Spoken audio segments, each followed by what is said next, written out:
नमस्कार प्रिय छात्रों, ऑनलाइन शिक्षण की व्याख्यान श्रृंखला में आपका स्वागत है। आज हम अयोध्या सिंह उपाध्याय हरिऔध आधुनिक काल के खड़ी बोली के महान कवि और लेखक के जीवन और उनके साहित्य के बारे में चर्चा करेंगे और उसके बाद फिर अगले व्याख्यानों में हम प्रिय प्रवास महाकाव्य से ली गई जो कविता पवन दूतिका है, जो आपके पाठ्यक्रम में संकलित है, उसकी विस्तार से व्याख्या करेंगे। तो आज हम अयोध्या सिंह उपाध्याय हरिऔध के जीवन और उनके साहित्यिक योगदान की चर्चा करते हैं। आइए देखते हैं कि अयोध्या सिंह उपाध्याय हरिऔध का जन्म कहाँ हुआ था, उनके माता पिता कौन थे, शिक्षा दीक्षा उनकी कैसी रही और उन्होंने आधुनिक हिंदी साहित्य के इतिहास में क्या योगदान किया है। यह आप देख सकते हैं अपने स्क्रीन पर। यह अयोध्या सिंह उपाध्याय हरिऔध की छवि है, फोटो है। उन्होंने एक पगड़ी बांध रखी है और आप उनके चेहरे का जो तेज है और सादगी, वो दोनों आप देख सकते हैं। अयोध्या सिंह उपाध्याय हरिऔध का जन्म 15 अप्रैल 1865 ईस्वी में निज़ामाबाद, आजमगढ़ जनपद में, उत्तर प्रदेश का एक जनपद है आजमगढ़, वहाँ उनका ये जन्म हुआ था, उत्तर प्रदेश में ही। उस जगह का नाम है निज़ामाबाद।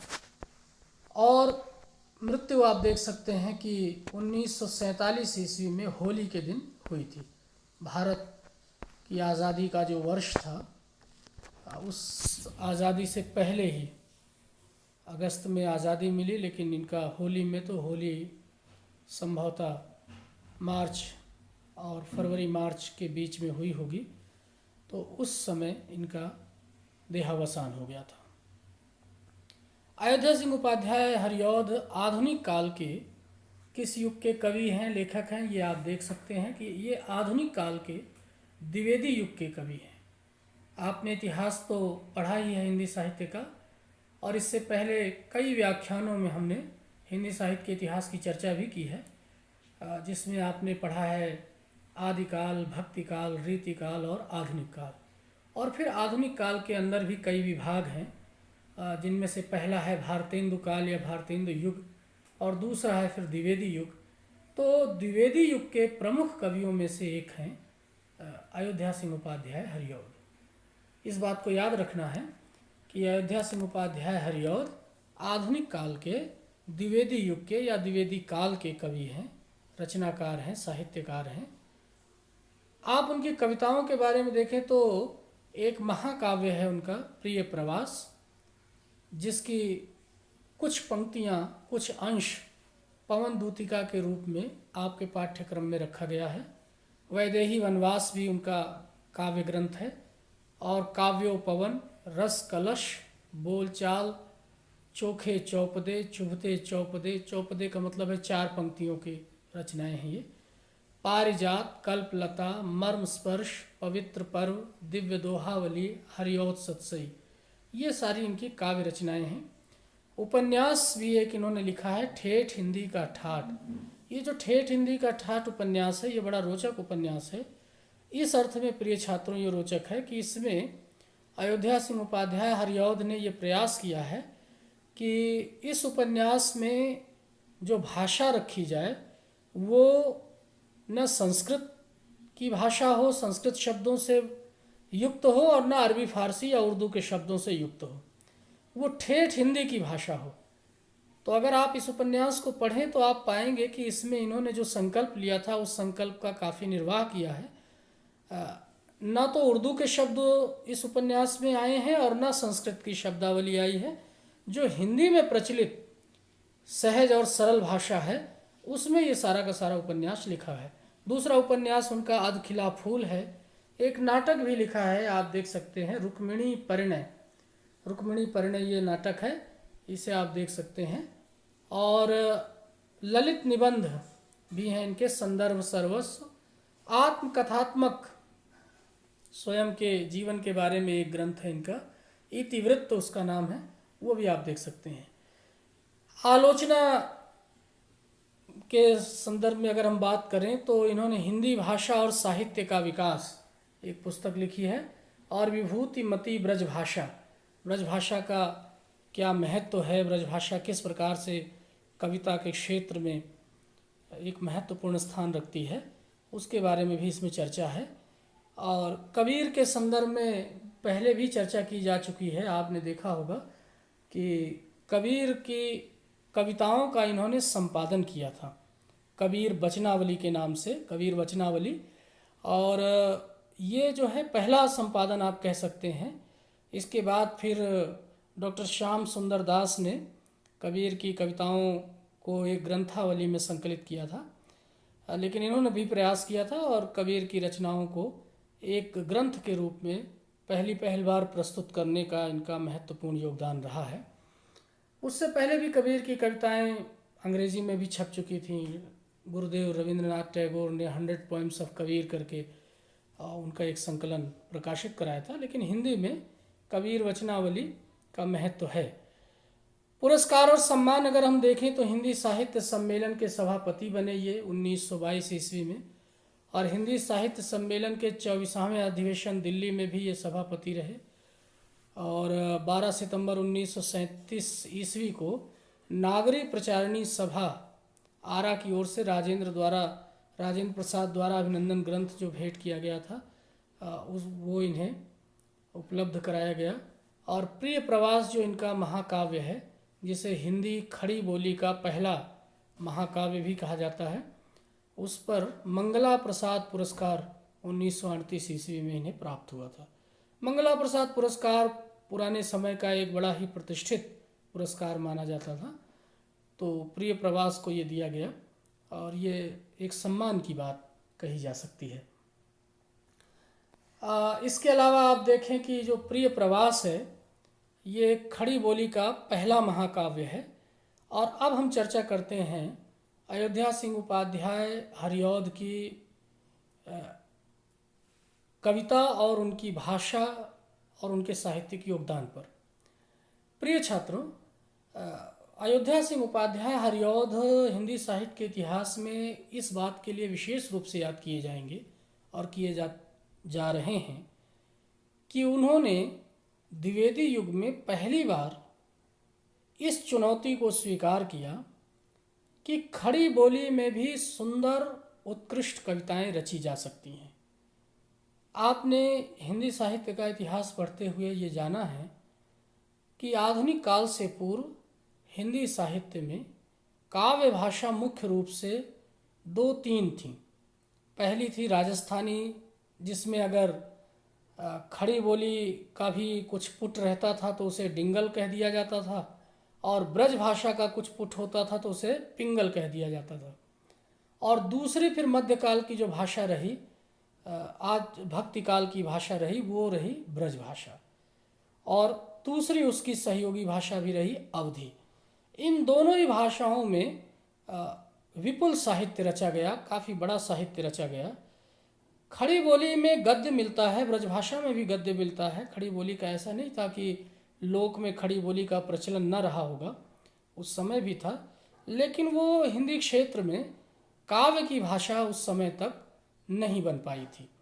हरियाणा में, पश्चिमी उत्तर प्रदेश में आप देखें तो रागनी गाई जाती हैं और काफ़ी पुराना साहित्य मिलता है, काव्य के रूप में भी मिलता है, लेकिन जिसे हम हिंदी साहित्य में काव्य साहित्य कहते हैं, उस रूप में हमें खड़ी बोली का जो काव्य है वो दिखाई नहीं पड़ता है। ब्रज भाषा और अवधी भाषा में ही कविताएं लिखी जा रही थीं। आधुनिक काल में ये आंदोलन चला।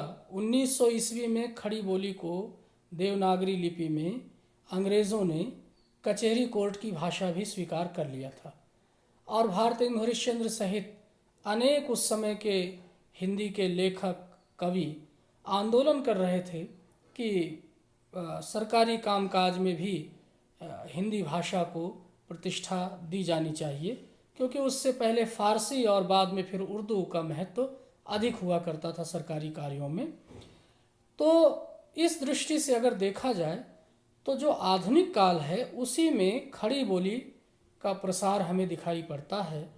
और भारतेंदु हरिश्चंद्र के समय में वो प्रसार कोई विशेष नहीं था, भारतेंदु हरिश्चंद्र ने अपने जीवन के आखिरी समय में रसा के नाम से, रसा उपनाम से, रसा टाइटल से कुछ कविताएं, कुछ शेर व शायरी करने लगे थे खड़ी बोली में, लेकिन बाकी शेष जीवन में उन्होंने ब्रज भाषा में ही रचना की थी।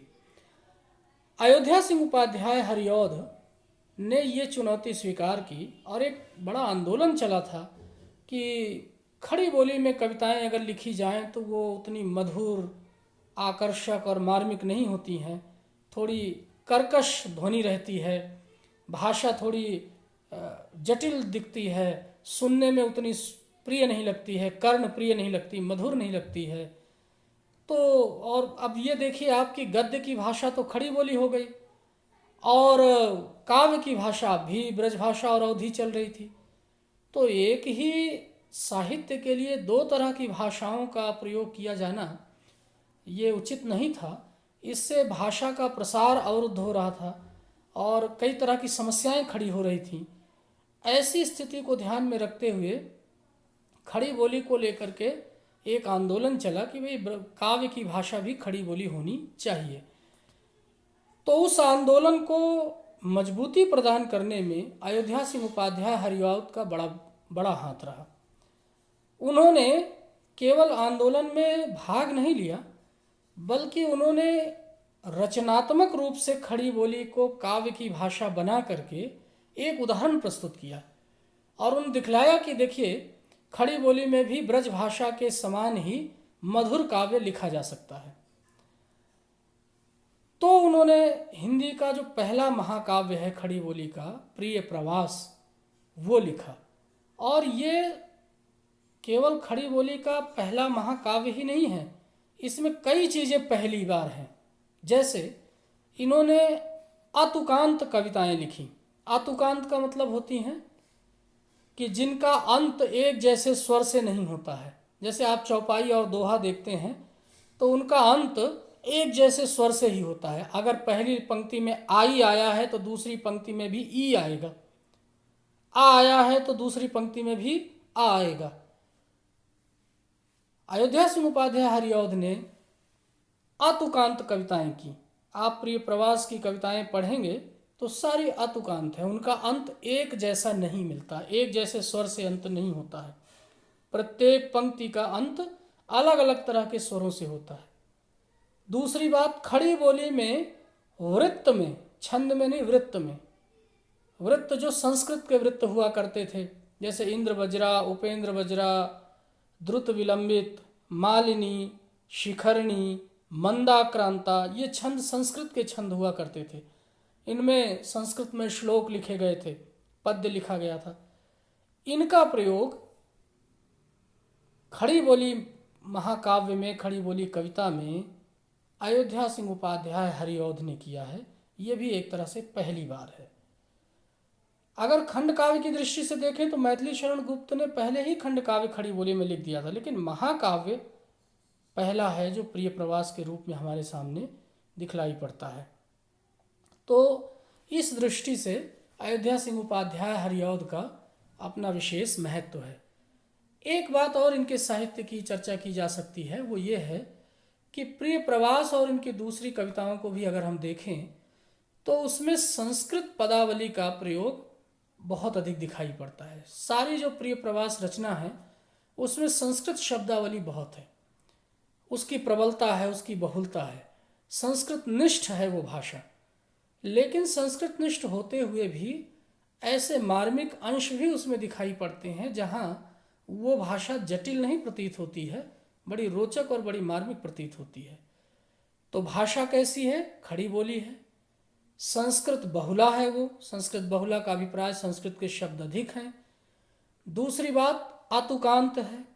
और अगली बात यह है कि उसमें छंद जो है वो जो हिंदी के छंद हैं, मात्रिक छंद जिन्हें कहा जाता है, जैसे दोहा है, चौपाई है, रोला है, कुंडलियाँ हैं, इनका प्रयोग न करके अयोध्या सिंह उपाध्याय हरिऔध ने संस्कृत के छंदों का प्रयोग किया है। जैसे आप जब प्रिय प्रवास से ही संकलित पंक्तियाँ पवन दूतिका की पढ़ेंगे तो उन पंक्तियों में आपको मंदाक्रांता छंद दिखाई पड़ेगा। मंदाक्रांता जो संस्कृत का एक बड़ा छंद है, कई मात्राओं का छंद है, तो वो आप देखेंगे।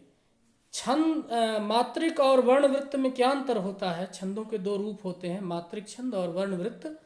इनमें क्या अंतर है, जब हम छंद पढ़ेंगे तो इसे विस्तार से देखेंगे। लेकिन ये आप अच्छी तरह से समझ लें कि जो हिंदी की परंपरा है उसमें मात्रिक छंद के प्रयोग की बहुलता दिखाई पड़ती है, और जो संस्कृत की परंपरा है, संस्कृत साहित्य की परंपरा है, उसमें वर्णवृत्त, उसमें वर्ण छंद जो हैं वो ज़्यादा प्रयोग में लाए जाते थे। तो इस दृष्टि से दोनों का स्वभाव भाषा का थोड़ा अलग है, और इसलिए छंदों का चयन भी अलग हुआ करता था। लेकिन अयोध्या सिंह उपाध्याय हरिऔध ने प्रिय प्रवास में संस्कृत वर्णवृत्तों में अपनी पूरी रचना की है। ये भी एक प्रकार की चुनौती थी जिसे उन्होंने स्वीकार किया। ऐसा नहीं है कि वो ब्रज भाषा में कविताएं नहीं लिखते थे। उनकी जो काव्य संग्रह है उनमें देखेंगे तो कई एक ब्रज भाषा के भी संग्रह हैं, और उन्होंने ब्रज भाषा में भी कविताएं लिखी हैं। और यह भी नहीं है कि वो संस्कृत बहुला भाषा के पक्षधर थे। अगर ऐसा होता तो फिर वो ठेठ हिंदी का ठाठ जैसा उपन्यास ना लिखते। उन्होंने ठेठ हिंदी का ठाठ उपन्यास लिख करके दिखलाया कि मैं संस्कृत बहुला भाषा भी लिख सकता हूँ, और आवश्यकता पड़ने पर हिंदी के मिजाज के अनुसार हिंदी में भी रचनाएं या कृतियाँ रच सकता हूँ। तो ये अयोध्या सिंह उपाध्याय हरिऔध के जीवन और उनके साहित्य की चर्चा रही। एक बात और अंत में जोड़ी जा सकती है कि अयोध्या सिंह उपाध्याय का जो जन्म है वो तो एक हिंदू ब्राह्मण परिवार में हुआ था। इनके पिताजी का नाम भोला सिंह था, लेकिन इन्होंने आगे चल करके सिख धर्म अपना लिया था। और आप इनकी ये छवि में देख सकते हैं, ये सिख वेशभूषा में ही इनकी छवि है। तो आप देख सकते हैं कि इन्होंने धवल सफ़ेद रंग की पगड़ी पहन रखी है। बाद में इन्होंने सिख धर्म अपना लिया था, और फिर उसके पश्चात इन्होंने जो अपना नाम भी है वो अयोध्या सिंह उपाध्याय, और हरिऔध इनकी टाइटल थी, उपनाम था, वो रख लिया था। तो ये अयोध्या सिंह उपाध्याय हरिऔध के बारे में आपको मैंने संक्षिप्त जानकारी दी। अब हम आगे इनकी जो प्रसिद्ध पुस्तक है प्रिय प्रवास महाकाव्य है हिंदी खड़ी बोली का, उससे जो कुछ अंश संकलित किए गए हैं, और काव्यांजलि में उस अंश का नाम दिया गया है पवन दूतिका। तो प्रिय छात्रों, इस बात का अंतर रखना, प्रिय प्रवास इनका मूल ग्रंथ है, महाकाव्य है, खड़ी बोली का पहला महाकाव्य है, और उसी महाकाव्य के 6ठे अध्याय से कुछ पद, कुछ अंश, मंदाक्रांता, कुछ छंद के कुछ अंश आपकी पाठ्य पुस्तक में रखे गए हैं। और आपकी पाठ्य पुस्तक में उन अंशों का शीर्षक क्या दिया गया है? पवन दूतिका। पवन दूतिका उसका शीर्षक है। तो आपसे जब अगर कभी पूछा जाता है परीक्षा में, तो आप ये लिखेंगे कि ये कविताएं पवन दूतिका से ली गई हैं, उससे उद्धृत की गई हैं, ना कि प्रिय प्रवास। अगर आपको लिखना ही है तो ये आप लिख सकते हैं कि महाकाव्य प्रिय प्रवास के से ये संकलित जो काव्यांजलि में कविताएं हैं जिसका शीर्षक पवन दूतिका दिया गया है, वहाँ से उद्धृत हैं। लेकिन इतनी बातें न लिखने के बजाय आप सीधे ये लिख दें कि ये कविताएं पवन दूतिका से ली गई हैं, वहाँ से उद्धृत हैं, वहाँ से अवतरित हैं। क्योंकि प्रिय प्रवास इनका मूल ग्रंथ है जो 17 अध्यायों का है, और वो काफ़ी विशाल ग्रंथ है। और जो पवन दूतिका है वो उस महाकाव्य से कुछ जो अंश उठाया गया है उसको उत्तर प्रदेश माध्यमिक शिक्षा परिषद के द्वारा विषय विशेषज्ञों के द्वारा पवन दूतिका शीर्षक दिया गया है। तो इस भेद को अच्छी तरह से मन में रखना है, इसमें कोई भ्रम की स्थिति नहीं रखनी है। प्रायः देखने का ये अवसर मिल जाता है कभी कभी कि छात्र जो है वो ये लिख बैठते हैं कि ये पंक्तियाँ प्रिय प्रवास से ली गई हैं। ये बात सत्य है कि ये पंक्तियाँ प्रिय प्रवास की हैं, लेकिन हमें संदर्भ जो देना है वो काव्यांजलि में संकलित उस शीर्षक का संदर्भ देना है जिसको निर्धारित किया गया है, और वो शीर्षक है पवन दूतिका। तो इस अंतर को अच्छी तरह से समझना है। और इसी के साथ अयोध्या सिंह उपाध्याय हरिऔध के जीवन और साहित्य के बारे में जो चर्चा है मैं उसे समाप्त करना चाहूँगा। आगे के व्याख्यानों में हम पवन दूतिका के उन अंशों की विस्तार से व्याख्या पढ़ेंगे, उन्हें उनकी चर्चा करेंगे, उसकी खड़ी बोली का जो आनंद है, रस है, वो ग्रहण करेंगे। तब तक के लिए इजाज़त दीजिए। नमस्कार।